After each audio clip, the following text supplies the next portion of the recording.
O Vozes dos Biomas está no ar. Confira a entrevista de hoje e vem com a gente!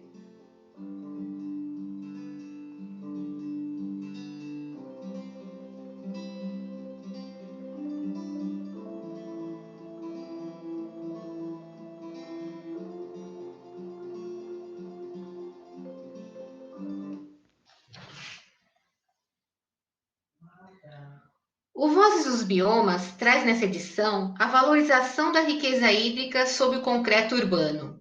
As zonas urbanas também fazem parte do mosaico dos biomas, e atrás do concreto cinza há muito a desvendar da importante riqueza hídrica que precisa ser conservada. A iniciativa Rios e Ruas do Instituto Harmonia, que já soma 10 anos de jornada desde 2010, tem trazido essa experiência de descoberta e sensibilização que envolve o princípio da educação ambiental sobre rios, córregos e riachos soterrados. São palestras, oficinas e expedições, especialmente em São Paulo, mas que já foram realizadas em outros lugares do Brasil. Para falar sobre essa experiência de estímulo à conservação de nossos corpos d'água invisíveis, os 61º e 62º entrevistados do programa Vozes dos Biomas, Blog Cidadãos do Mundo, jornalista Sucene Skradareski, são o geógrafo Luiz Campos Júnior, com formação nas áreas de Ciências da Terra, Gestão Ambiental, Comunicação e Educação, e José Bueno, arquiteto urbanista pela FAUSP, co-criadores da iniciativa, que tem conquistado reconhecimento ao longo desta década. Entre eles, o terceiro prêmio Pintou Limpeza 2014, promovido pela Rádio Eldorado e Rádio Estadão, como instituição de destaque, e com o prêmio Responsabilidade Socioambiental 2018 da Câmara Municipal de São Paulo. Sejam bem-vindos. E a primeira pergunta que eu dirijo a vocês: o que motivou Luiz e Bueno, vocês a criarem a iniciativa Rios e Ruas? E qual foi a primeira expedição que vocês fizeram? Alô, Sucena, alô a todos que estão assistindo, bem-vindos. Eu já vinha trabalhando com a questão dos rios urbanos de São Paulo desde 1995, quando fiz a geografia da USP, eu fiz a geografia aqui na Universidade de São Paulo, e lá na universidade é que eu fiquei sabendo que São Paulo era uma cidade cheia de rios. Eu também era uma pessoa que não tinha essa informação. Essa informação nem veio dos professores, veio de um colega, de um calouro como eu, o José Pedro de Paiva Reis, que passou essa informação para mim.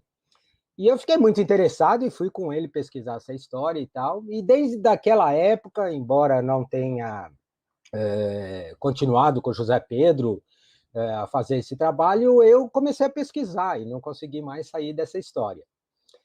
Mas entre 95 e 2010, eu trabalhei com isso mais como pesquisador, como professor de geografia, como usando na formação de professores, que eu também trabalhei com formação de professores bastante, E era nesse âmbito que eu trabalhava fazendo oficinas, dando aula e etc., que eu trabalhava com esse tema da hidrografia urbana de São Paulo. Em 2010, eu conheci o José Bueno. Nós fomos apresentados por um amigo comum, e esse amigo, que é o Celso Sekiguchi, ele disse que achava que a gente podia ter se a gente conversasse, falasse sobre os trabalhos que a gente fazia, podia sair um samba aí, a gente podia conseguir se interessar um pelo trabalho do outro. E aí a gente conversou. Então, a partir daí, Rios e Ruas. Eu vou deixar um pouquinho o Zé contar essa história aí para frente, e nossa primeira expedição aberta ao público, que fez aniversário agora de 10 anos. Então, pega aí, Zé. Acho que o Luiz ele colocou bem, Rios e Ruas, a origem mesmo é lá com o Zé Pedro e com ele lá na Escola de Geografia. E Rios e Ruas é apenas uma repaginada, assim, uma continuidade nesse trabalho do Luiz, no formato semelhante, né, de conversar sobre a temática dos rios e ter uma pequena experiência. Então, acho que tem que se honrar bastante aí o Zé Pedro, colega aí de geografia do Luiz, que trouxe relevância, né, para essa questão dos rios urbanos da cidade, sensibilizou o Luiz, e eu sou apenas um só dos sensibilizados aí. A gente tem tocado essa conversa com vários públicos, né? E Bueno, qual foi a primeira expedição que vocês fizeram? Foi do lado de casa, a gente fez uma. A gente mora no Butantã e a questão era saber se perto de onde a gente morava tinha algum rio para explorar. E a gente reconheceu que perto de nós tinha uma nascente de um rio, a gente seguiu esse pequeno riachinho e nunca mais deixamos de fazer isso, de conversar e caminhar ao longo desses cursos. Como é que é o processo de descoberta destes cursos d'água que estão encobertos e a sensibilização das pessoas para essas incursões, né? Com certeza deve exigir muita pesquisa, né? Porque a gente vê assim que são os mapeamentos super profundos, né? E que, obviamente, a maioria das pessoas desconhece que existem esses cursos d'água. Bom, o Bueno acaba de como acontece. Essa expedição que o Bueno está falando que a gente fez perto da casa dele, na verdade não era essa ao que eu me referia, que fez 10 anos agora, porque essa foi só eu e ele, né? E que dá origem, na verdade, ao Rios e Ruas. O José está sendo bastante humilde na história quando ele está dizendo que Rios e Ruas começa lá em 95. Então, eu discordo completamente. Rios e Ruas começa em 2010, quando eu encontro o Bueno. O trabalho que eu fazia antes e essa coisa de ter sido despertado pelo José Pedro, aqui existe muito rios em São Paulo, dá início ao meu trabalho de pesquisa como geógrafo e como professor e tal, sobre os rios de São Paulo. Mas Rios e Ruas é completamente diferente disso, e inaugura, na verdade, nessa conversa com o Bueno, e depois nesse passeio que o Bueno falou que a gente fez perto da casa dele.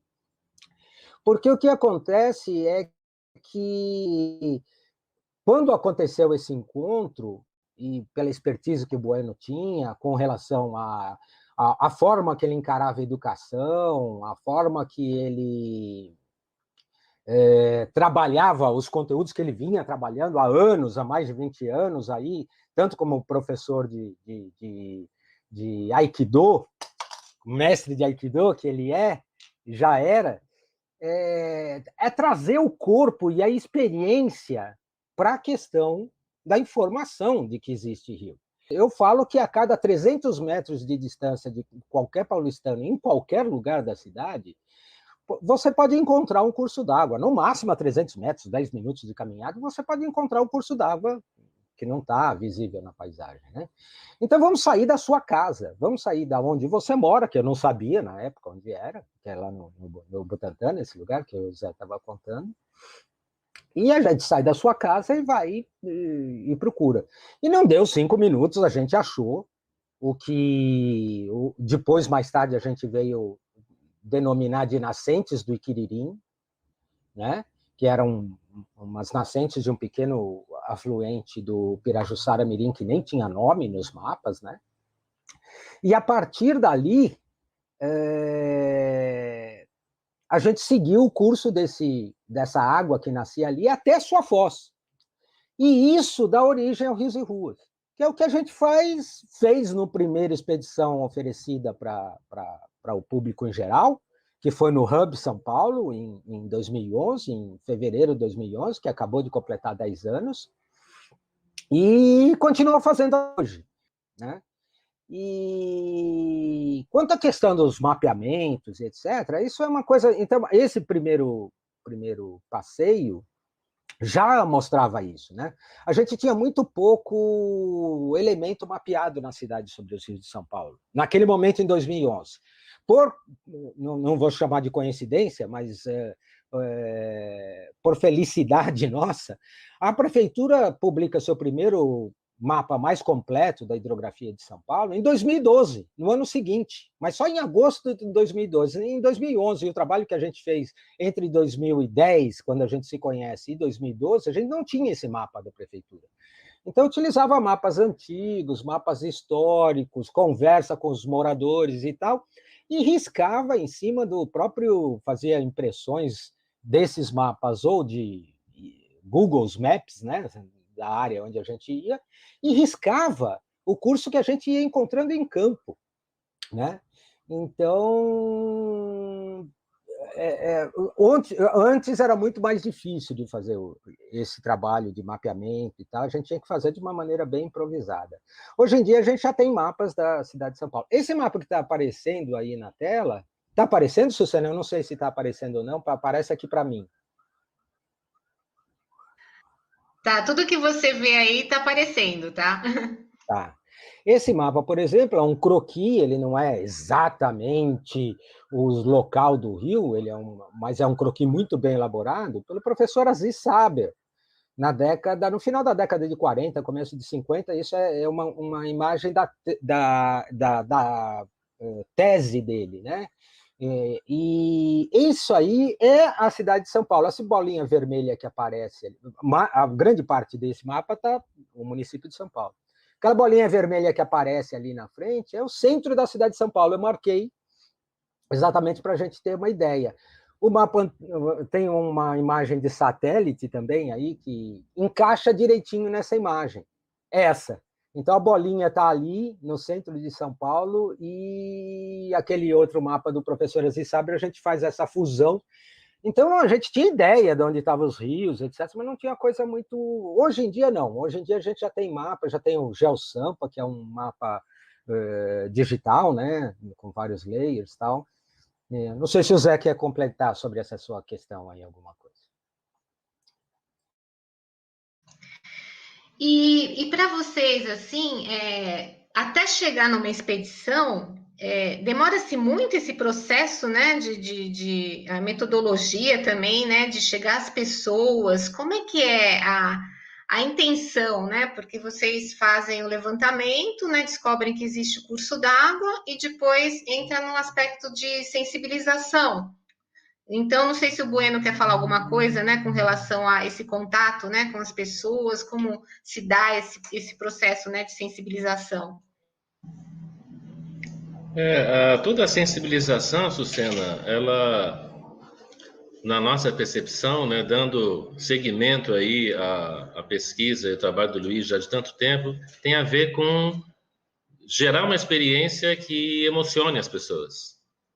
Isso envolve uma experiência física, presencial, não só informativa, não só visual, né? Mas as pessoas caminharem ao longo desses rios esquecidos, né? Cobertos, invisíveis, né?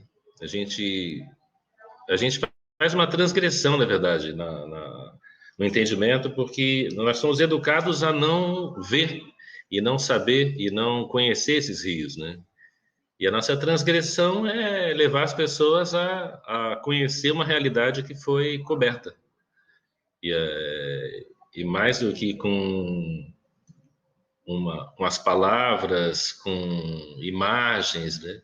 Você tem uma experiência direta de reconhecer uma cabeceira de um rio urbano, uma nascente urbana. Às vezes no quintal de uma casa tem uma nascente, debaixo de um prédio tem uma nascente, numa praça abandonada tem uma nascente, e perceber que aquilo lá da origem é um rio, que vai se somar a outro, que vai se somar a outro, que vai se somar ao Tietê no final, e você entende a realidade a partir de uma experiência sensorial. Isso que parece que tem comovido as pessoas, né? Como eu me comovi também quando a gente reconheceu o primeiro riacho. Minha sensação parecia que eu tinha encontrado um parente meu, condenado, enterrado, sem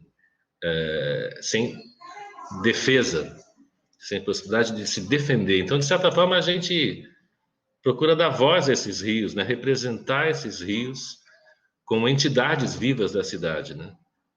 E não como algo que passa fedido longe da minha casa, né? Então, essa ideia de tratar esses rios como entidades e reconhecer que cada uma delas tem uma personalidade, né? Cada um desses riachos tem uma história, tem memórias acumuladas, tem sonhos, por que não, né? Porque esses rios, qual que será o sonho de um rio? Pergunta que não é feita nas escolas, né? O que pensa um rio? O que deseja um rio? O que o rio mais gostaria na sua existência? A primeira delas, eu imagino que é correr livre, né? Correr aberto. Demorar para terminar. Ou seja, quando você retifica um rio, por exemplo, você acelera um curso dele. Não sei se é uma coisa que o rio gosta, correr rápido. O rio gosta de fazer seus meandros, fazer suas curvas, né? E deixando histórias nas suas margens, né? Isso é se a gente parar para pensar, é o pensar de um rio, né? O querer de um rio, né? E a gente conversa com esses rios, Luciana. Acho que esse é um nível avançado assim de maluquice nossa, que a gente não só ouve essa voz silenciosa dos rios, como a gente acha que eles também estão nos ouvindo, sabe? Então é de um jeito muito esquisito, que não é verbal e cognitivo. Existe um diálogo entre as pessoas e essas águas, sabe? E é possível haver esse diálogo de afeto, de apreço, de interesse, de cuidado, né? Então, a gente cuida dos rios e os rios cuidam da gente. Então, é uma relação que tem duas mãos. Eu me sinto muito bem cuidado, assim, por essas águas e acho que é uma forma de expressão, assim, dessa escuta dos rios. E complementando, né, como você mesmo falou, né, quando vocês se deparam com esses rios poluídos, principalmente nas grandes metrópoles, né, como São Paulo, enfim, a gente se depara com uma questão de políticas públicas, né, também, né, e também de comportamento, né, das pessoas. Como é que vocês acham que o Rio e Ruas pode contribuir para justamente diminuir essa incidência de poluição, né? E se vocês podem dar alguns exemplos até de relatos, né, que vocês ouviram de pessoas que participaram das expedições, ou até de comportamentos que foram alterados, que vocês puderam também ter esse registro, né, na vida de vocês. Essa imagem que está aparecendo, Sucena, tem uma imagem anterior a ela, é exatamente essa. Essas são imagens de lugares que a gente teve a oportunidade de estar na nascente do rio com as pessoas, né? Por exemplo, essas fotos à esquerda são como nasce o Rio Pinheiros. Essas primeiras fotos à esquerda, essas três primeiras enfileiradas à esquerda, né? meio na vertical. Então, pouquíssimas pessoas sabem que o Rio Pinheiros, onde nasce o Rio Pinheiros, é um lugar, até eu vou contar essa curiosidade, onde é exatamente a nascente, havia, na década de 70, no alto, um pouquinho distante da nascente, assim, mais metros, tipo uns 200 metros de distância, havia uma comunidade hippie, na década de 70. E havia um guru, né, um líder dessa comunidade, era uma comunidade meio espiritual, meio ecológica, né, ainda daquelas prematuras para nós aqui, que era o começo dos anos 70. Várias pessoas moraram lá, ainda existem ruínas lá, bem no topo da montanha, que é a divisa de São Paulo, Mauá e Santo André. São Paulo não, Santos, Mauá e Santo André. E as pessoas construíram exatamente onde é a nascente do Rio Pinheiros uma piscina de pedras para batizar pessoas e para fazer trabalhos ali espirituais que eles das coisas que eles seguiam, que eu nem sei exatamente, né? Não tenho essa informação. Mas o que é interessante é que eles nem tinham como saber que aquela nascente era a nascente do Rio Pinheiros, porque isso só veio a ser descoberto anos depois. Porque essa nascente, depois, mais tarde, houve uma pesquisa que acabou determinando, olha, essa aqui é a nascente do Rio Pinheiros, a gente pode considerar que é uma nascente do Rio Grande, lá em Santo André, né, que vai formar a Bilis e o Pinheiros, a gente pode considerar a nascente do Rio Pinheiros. Isso foi anos depois que aconteceu. Você levar as pessoas, estou contando essa história aqui para você, aí tem cachoeira ali, logo próximo, tá, a gente está vendo.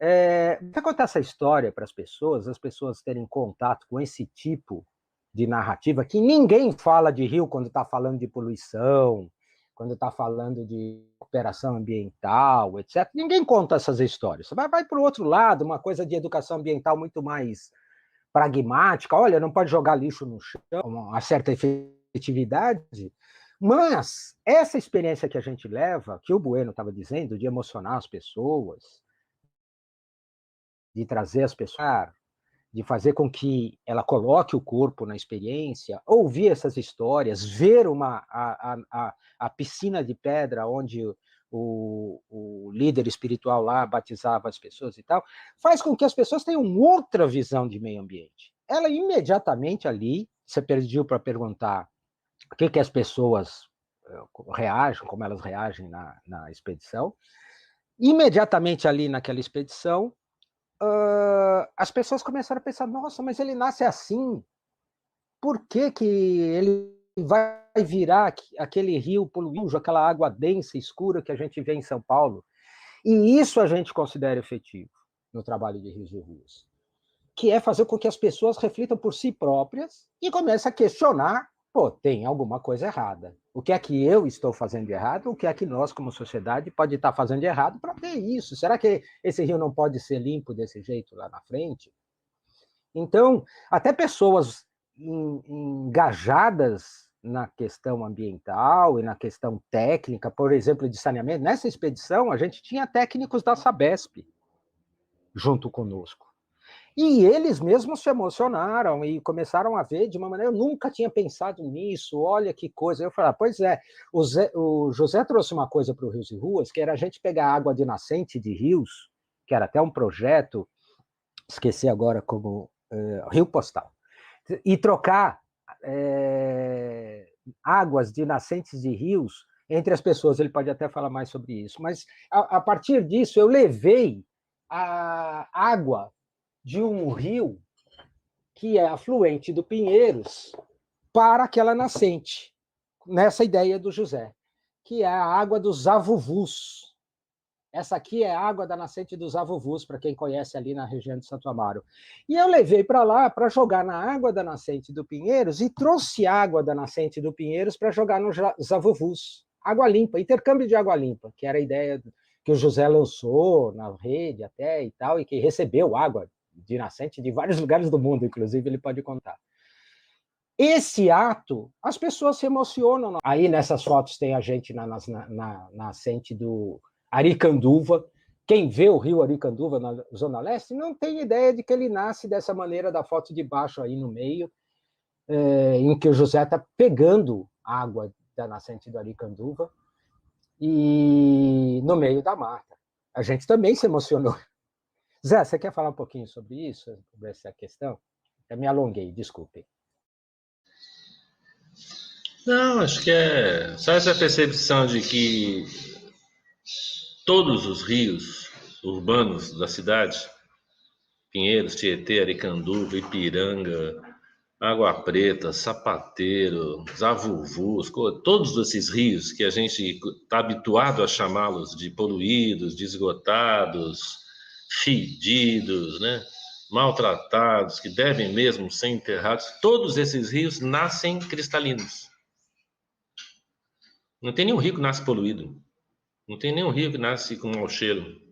Então, quando você vai na nascente do Pinheiros, como o Luiz foi, vai na nascente de qualquer outro rio e toca nessa água, e às vezes a gente chega em nascentes em lugares assim estranhos, tipo, toda a cabeceira da Avenida Paulista é região de nascentes. Então tem nascente atrás do MASP, tem nascente na estação Brigadeiro, tem nascente ao longo de toda a linha verde ali, a gente vai encontrar várias nascentes, né, que nascem limpas, né? E quando as pessoas entendem, então, que como o Luiz fala sempre, né, não tem rio poluído, né? Não tem rio, não existe rio poluído. Essa frase está errada. E essa frase ela foi contada de um jeito muito forte, porque todo mundo repete, né? Os rios de São Paulo estão poluídos, né? São poluídos. Na verdade, o trabalho nosso leva a gente a entender que existem, sim, rios poluídos por nós, rios poluídos por uma comunidade, rios poluídos pelo maltratamento, pelo mau serviço entregue por uma companhia. Uma causa humana nessa poluição do rio, esse é o ponto, né? Para limpar o rio, a gente tem que limpar as pessoas. Não tem, aí que entra a nossa visão de que é mais do que uma ONG ambiental, como costumam nominar, né, o Rios e Ruas. É uma ação, é um trabalho de transformação cultural, de mudança no olhar, na visão, na atitude, né, das pessoas, né? A gente limpa rio,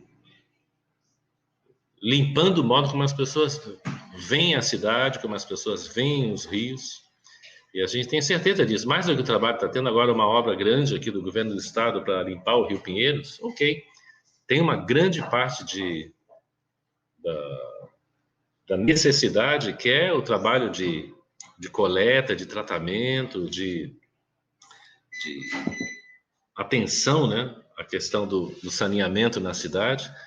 Mas uma boa parte, talvez a metade da responsabilidade nesse processo todo seja mudar o nível de consciência das pessoas, de qualquer comunidade, não só de São Paulo, mas de todas as cidades, né? Porque, de alguma forma, a gente aprendeu a achar que Rio é um problema na cidade. O Rio é um problema urbano. E o melhor jeito, isso já foi uma solução de décadas atrás, foi soterrar esses rios, cobrir esses rios, domesticar esses rios. Isso aí foi solução que funcionou na década de 40, de 50, de 60, né? Hoje a gente está no lugar onde a gente percebe que talvez não seja a melhor solução a gente tirar os rios da cidade, né? A gente batizou, né, o trabalho nosso como rios e ruas, porque a gente acredita bastante nesse desse lugar de conjunção, de coexistência, de convivência da cidade, do desenvolvimento urbano, com a natureza que onde essa cidade foi abrigada. E eu estou falando de rios, mas estou falando de toda a vegetação nativa necessária para uma cidade ser habitável, né? Então, porque nos trouxeram a solução de que ou tem rio ou tem rua, né? Ou seja, se existe rios, não há possibilidade de haver rua. Então vamos tirar os rios. Talvez, pode ser que não. E a gente colhe exemplos aí. O Luiz pode trazer aí bastante referência que a gente se inspira em modelos que já estão funcionando nessa direção, né? Que já estão percebendo, já estão algumas casinhas na frente, percebendo que vai ser necessário, vai ser fundamental a regeneração das cidades. Isso aí envolve a recuperação, a renaturalização, como alguns chamam, né, de rios que foram tirados da paisagem urbana, né? E você tira o rio, você tira a mata, você tira as pessoas, você tira as crianças, você tira o lazer, você tira o descanso, você tira o som, você tira tudo quando você tira um rio. E a cidade, como ela nos foi entregue, como a gente vive, é uma cidade cruel, né? Cruel porque ela é hostil ao que é natural, ela é hostil ao que é vivo, né? E os rios são um atrator. Quando a gente fala de recuperar os rios, a gente não quer o bem dos rios, a gente quer o bem das pessoas, a gente quer o bem de uma cidade inteira. Porque o rio, ele vitaliza esse ambiente, né? Não é... Os rios vão bem, obrigado. Quem está doente somos nós, né? Então a nossa medicina parte da ideia de trazer esses rios para perto das pessoas. Para perto das pessoas. E eu estou aqui em Juqueí agora, a gente se recolheu aqui, do lado de um riozinho, e a minha visita diária é ouvir o barulho desse rio, botar o pé na água molhada e sentar um instantinho para ficar vendo o rio, e dali para cá, de cá para lá, esse rio passar na minha frente. Não, ótimo, né? É a tua visão como cidadão, como urbanista, né? Pensando também nos planos diretores das cidades, né? O zoneamento, a questão ecossistêmica, né? Matas ciliares, né? Que são tão importantes, né? Quando você falou da sinuosidade, né? Os rios são sinuosos, né? Não são retificados, o homem que retifica, né? Então é muito interessante, né, ter esse olhar, né, e também a questão das mudanças climáticas, né, porque tá tudo dentro, né, de um grande pacote, né, ambiental, né, e no caso dos rios que vocês citaram, também dentro do bioma da Mata Atlântica, enfim, tem muita coisa importante, né. A gente vai ver agora um trechinho de um vídeo que vocês produziram, né, que dá para ter uma noção, né, de tão bonito, né, esse trabalho que vocês executam, né, e as pessoas também que participam, né? Então vamos dar uma olhadinha nesse vídeo agora.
Se vocês quiserem falar a respeito dessa ação, né, acho que vocês fizeram muitas outras ações, né, nesse perfil, e foi justamente vamos dizer assim, esse curso d'água precursor aí, né, da história do Rios e Ruas.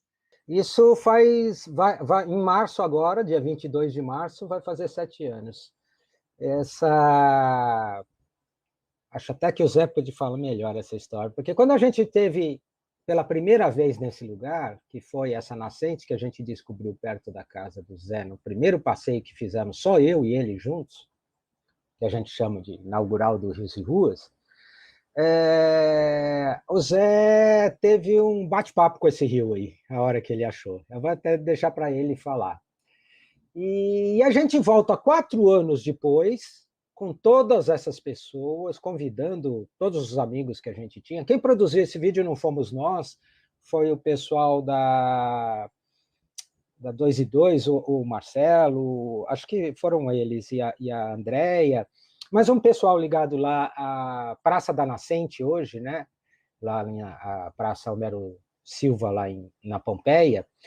E tem várias outras pessoas aí que depois foram para grupos diferentes e trabalhos diferentes. Por exemplo, tem o pessoal do Parque Augusta, que hoje também se transformou no Parque Augusta. Tem muita gente que se juntou a Rios e Ruas aí, é super bom ver a carinha de todo mundo. Alguns a gente não tem contato há algum tempo. E então a gente chamou as pessoas para fazer um mutirão inaugural, para começar a trabalhar ali e transformar em uma outra coisa, um lugar que era um terreno baldio, digamos assim, pouquíssimo valorizado ou desvalorizado pela população no entorno.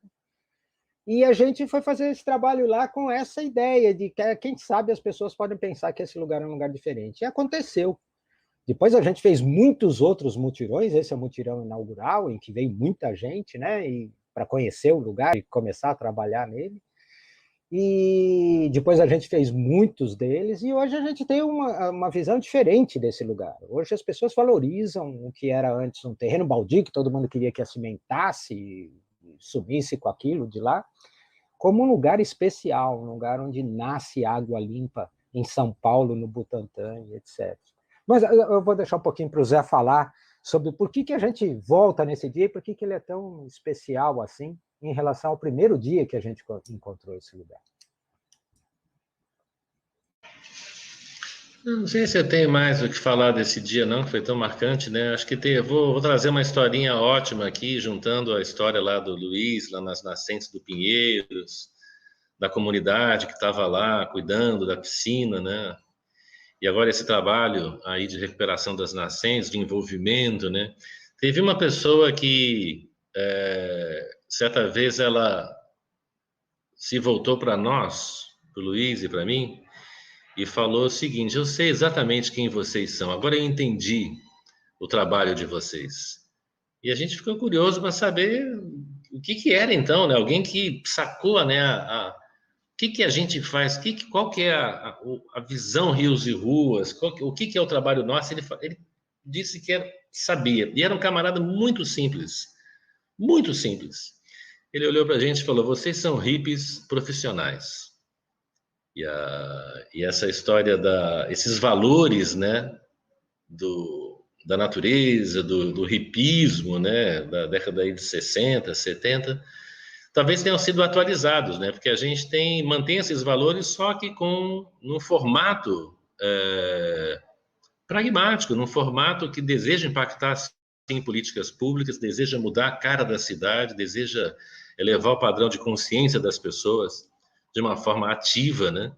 Então, não é só o paz e amor do hippie descolado da realidade, né? A gente trabalha por isso. Esse é um trabalho, mais do que tudo. É ativismo, sim. É sonho, sim. Mas é trabalho também. O Luiz vive de rios e ruas.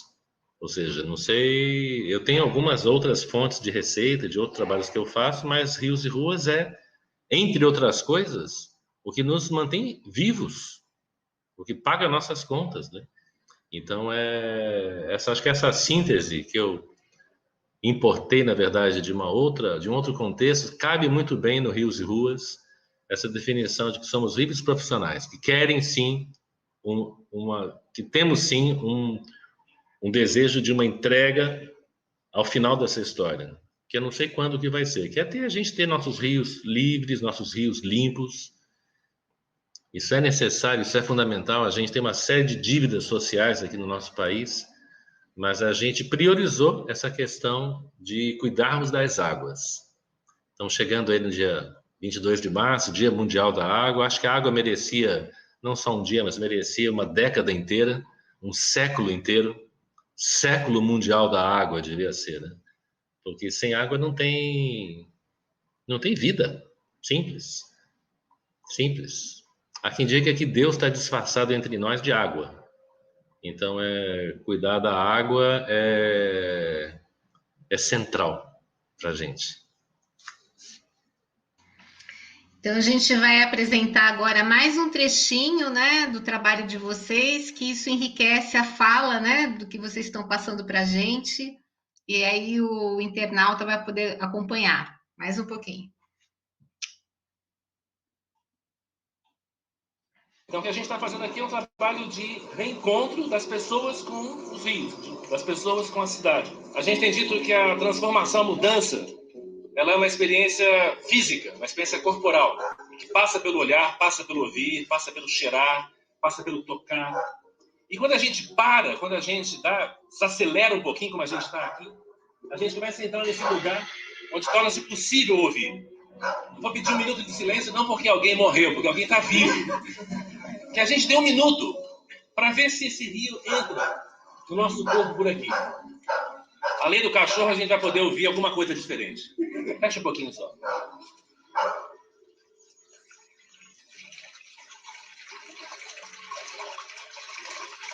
Esse som, que muita gente acha que é vazamento da Sabesp, que é posto de gasolina, é nosso querido Rio Corujas.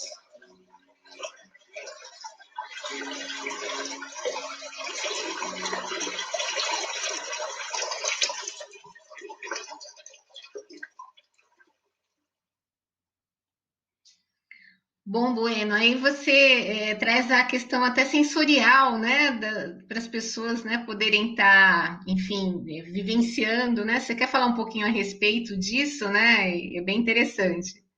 Não, acho que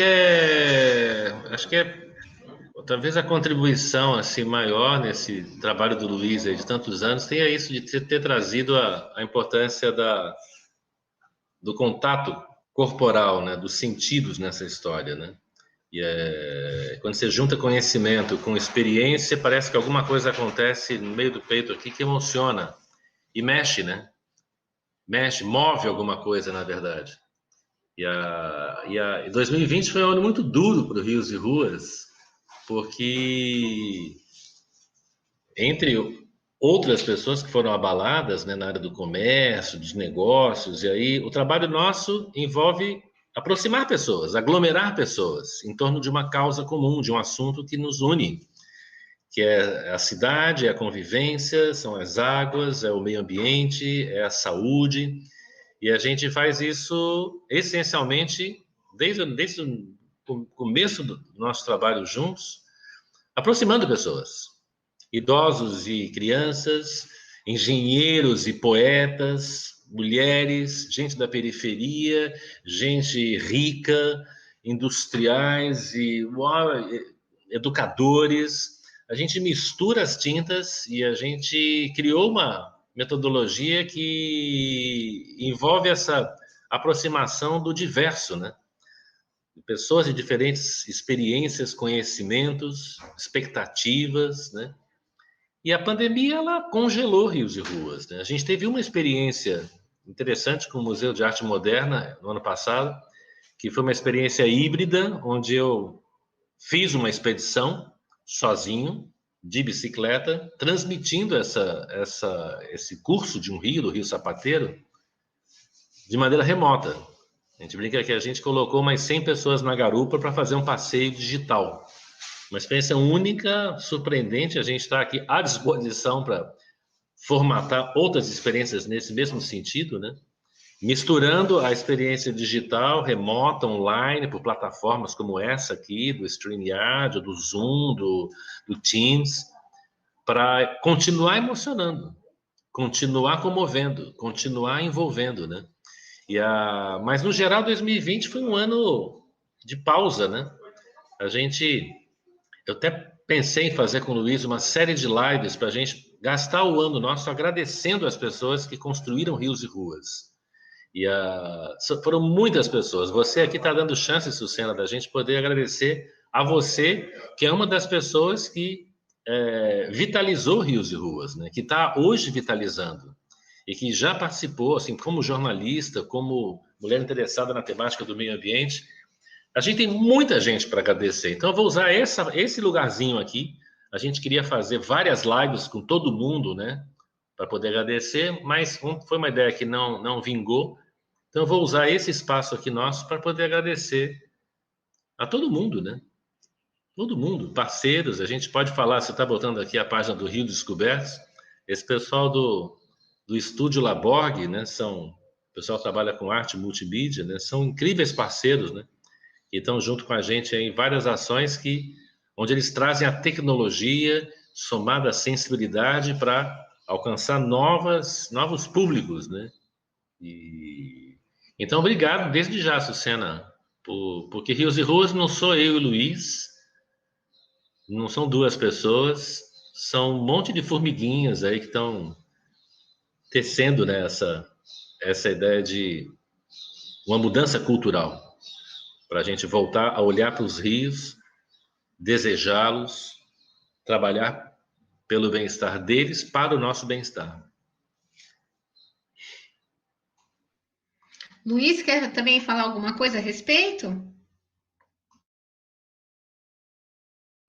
Não, vamos adiante. É só reafirmando essa coisa do Bueno, né? Do agradecimento a toda essa gente. Aquele videozinho pode mostrar, né? Quanta gente está envolvida na história e como a gente trabalha para que mais gente esteja envolvida e reproduzindo essa história, né?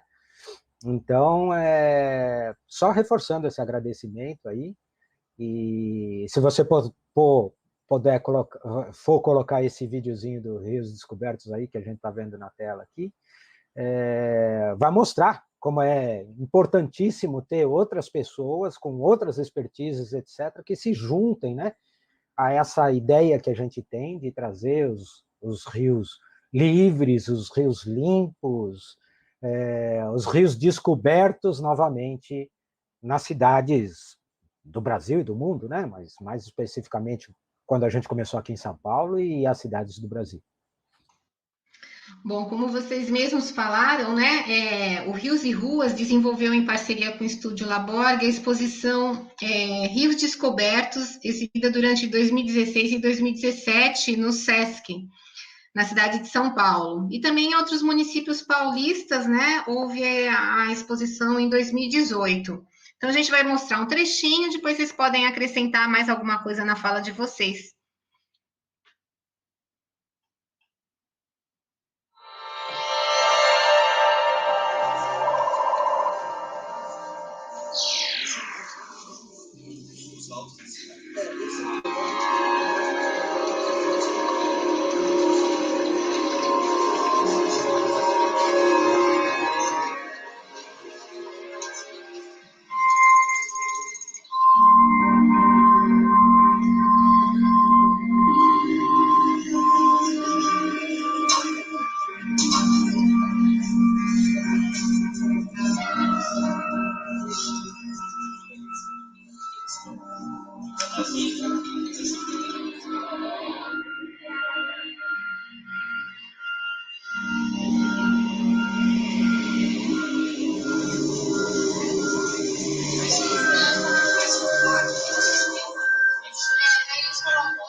Vocês querem falar a respeito dessa experiência? Foi bem interessante, né? Que uniu, como vocês comentaram, a tecnologia também, né? Em favor também da narrativa de vocês.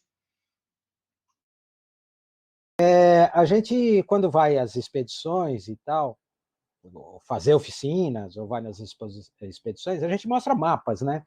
Então, mapas que às vezes revelam os rios, mas em duas dimensões, né? E o Zé sempre falou, pô, será que a gente não consegue colocar uma terceira dimensão e tal, que seria o volume, né? Para as pessoas entenderem como a água corre de cima para baixo, etc., que seria muito interessante.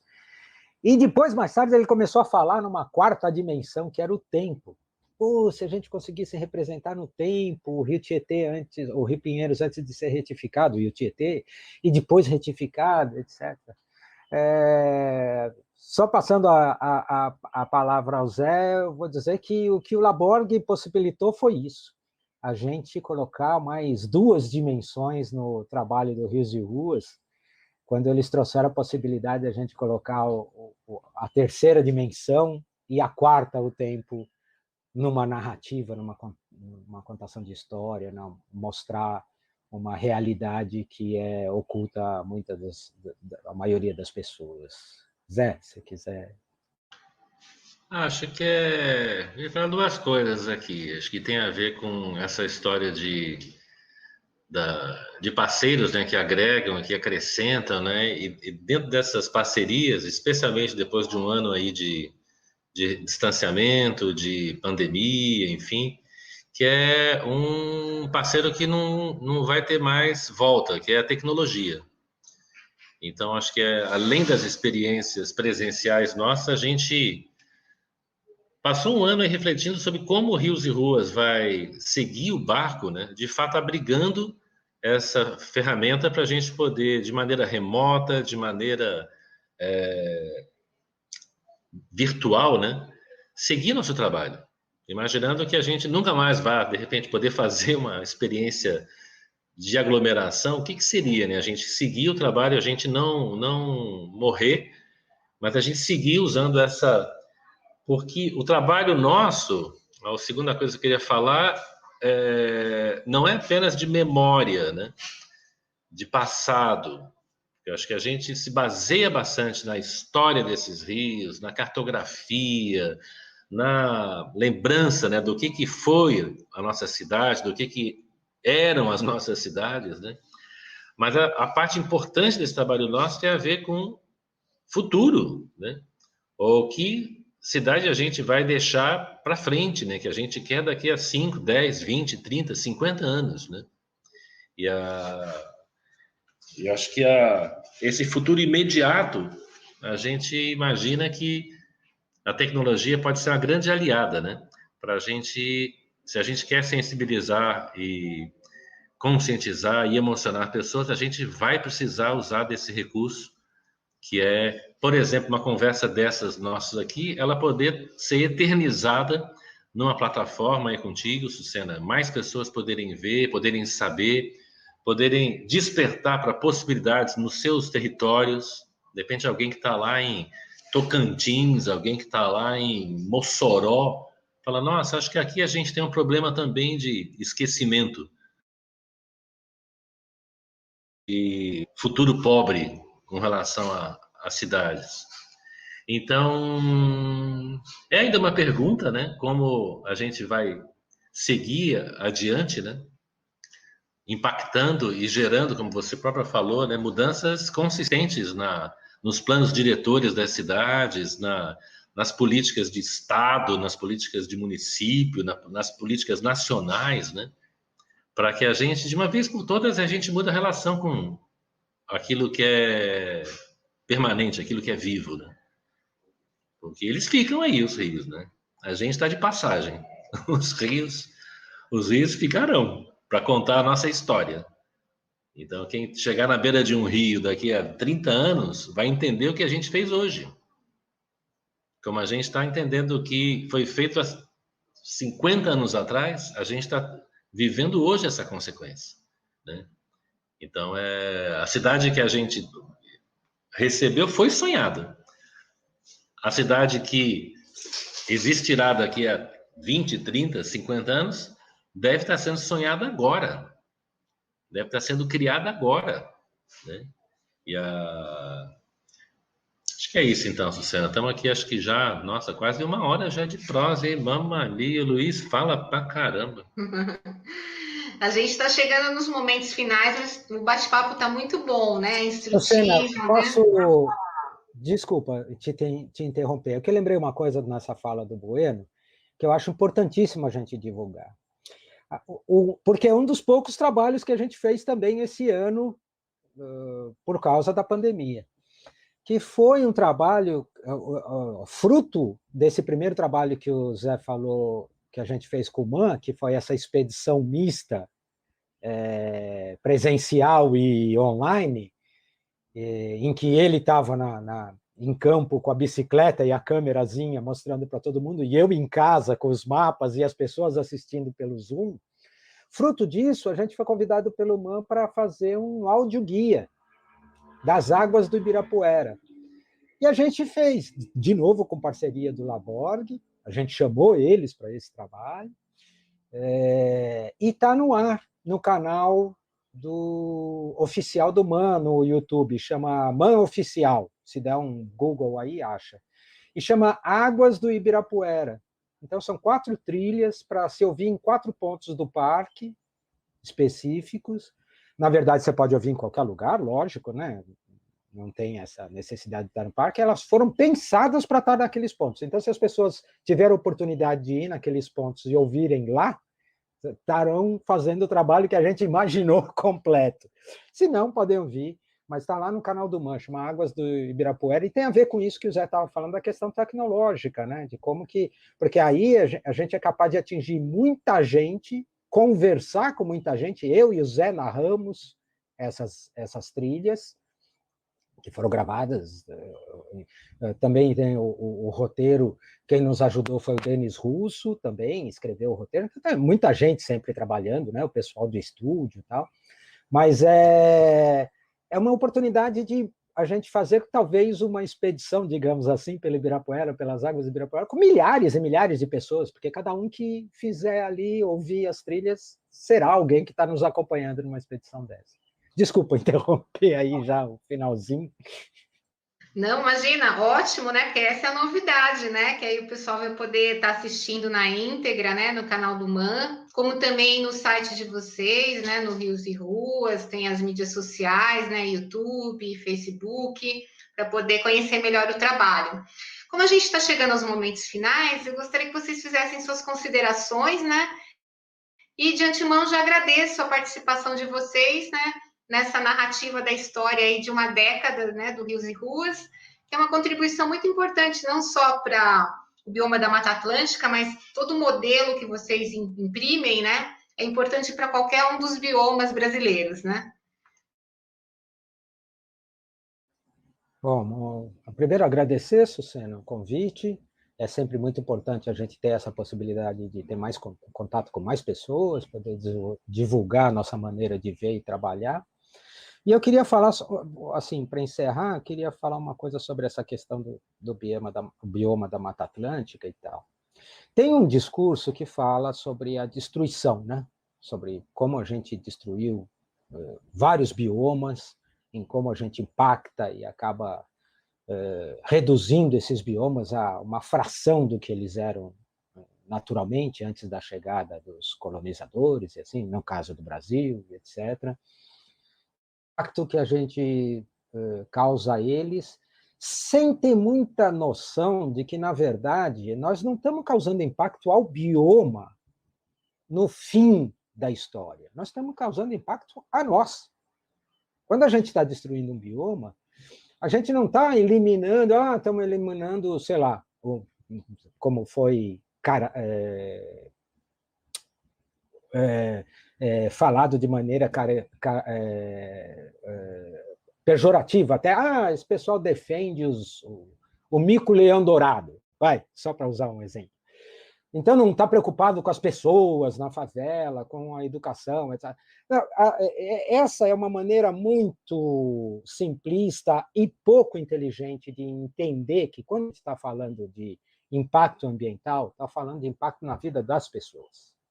Então, por exemplo, aqui em São Paulo, nós vivemos no meio da floresta atlântica. Não é que a gente acabou com a floresta atlântica, nós estamos no meio dela. Vivemos no centro dela. E aqui no caso específico da cidade de São Paulo, em uma mancha de cerrado dentro da Mata Atlântica. E é isso que é dessa maneira que a gente deve pensar. Porque se um dia acontecer um problema e tivermos que abandonar a cidade, quem sabe por falta d'água, ou quem sabe por grandes inundações, e a gente tiver que abandonar essa cidade, se voltar daqui a alguns anos depois, nós encontraremos a floresta, não a cidade. Será a floresta da Mata Atlântica que a gente vai encontrar aqui. Então, essa ideia de que não existe um paralelo entre a questão ambiental, da natureza e etc., e o homem, é uma miopia muito grande. Quem é que vive sem água? A crise hídrica em São Paulo demonstrou isso. A gente ficou ameaçado de repente, ter uma debandada de população de São Paulo. Imagina o tamanho desse desastre. E por causa das nascentes que não estão sendo conservadas, está sendo deflorestado onde estão os mananciais, porque fala muito em produção de água, mas quem produz água é mata. Não tem outra produção de água, é a chuva e a mata. Desculpa. Então é isso. Muito obrigado, Sucena. Só para acabar passando para o Bueno aí, dar o tchau. Eu vou encerrar trazendo uma coisa que a gente usa sempre quando a gente começa o encontro. E é para botar as pessoas no nosso humor, assim, de trabalho, né? E acho que vou fazer essa pergunta aqui para cada uma das pessoas que chegar até esse momento do na gravação. A pergunta que a gente faz quando a gente encontra gente nova para começar uma roda, mais do que saber qual que é a sua profissão, a sua cidade, né, o que você faz, a gente pergunta quem é o seu rio. Então, pergunta que muita gente nunca ouviu, né? Responder quem é o rio que mora em você. Aquele rio que você conheceu, que você brincou da tua infância, aquele rio do lado da tua casa, aquele rio que transbordou, aquele rio que você viu num filme, que você viajou, que você conheceu. Qual é esse rio? Porque a gente precisa ter esse rio dentro para desejar um rio fora.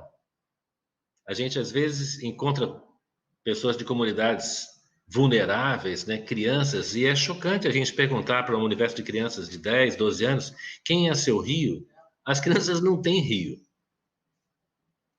Não existe um rio dentro delas, porque o rio que tem é o rio que levou a geladeira, é o rio que transbordou, é o rio que está todo sujo, e não tem esse rio dentro, né? Então, meus votos, assim, para encerrar, é que a gente acorde esse rio lá dentro, que a gente acesse esse rio, que vocês respondam quem é esse rio, porque é a partir daí que nasce o cuidado, né? Você não pode cuidar de uma coisa que você não conhece, que você não tem, né? E o meu sonho, assim, com Rios e Ruas, já vou recebê-la aqui onde eu estou agora, é que a minha neta possa ter um rio para chamar dela, para chamar de meu. Esse é o meu rio. E ela está hoje vai fazer 4 anos, mas eu mais do que proteger o bioma, proteger a Mata Atlântica no país, eu quero que a minha neta ponha o pé no rio, perto da casa dela. Que ela não precise viajar para outro país, que ela não precise ir para uma outra cidade para saber que é um rio, que ela possa acessar o rio, que com certeza está perto dela. Está a 200, 300 metros, como o Luiz falou. E botar o pezinho. Ela vai chegar aqui daqui a alguns dias, eu vou levar ela para colocar o pé na beira do rio. Infelizmente, fora de São Paulo. Mas o olhar nosso é para que todas as cidades possam oferecer esse presente, né, que é as crianças poderem colocar seus pés na beira de um rio. E se a criança pode botar o pé ali, o adulto também vai poder. Os idosos também vão poder. E outras coisas vão acontecer, é apenas um símbolo, né? Cidades onde as crianças podem molhar os pés. Eu já estive em cidades onde eu vi crianças brincando com os pés na água dos seus rios. E eu não esqueci nunca mais disso. Por que eu não tenho isso aqui? Né? Então, obrigado, Sucena, obrigado aí a quem chegou até a foz dessa conversa, cheia de pequenos afluentezinhos que foram entrando assim. As perguntinhas, né, são riachinhos que vão chegando. E vida longa aí aos rios, a nós, a você, Sucena, obrigado. Gratidão, gente. Até uma próxima e um bom trabalho, né? E que 2021 surta vários frutos, né? Que vocês estejam esperando. Muito obrigada.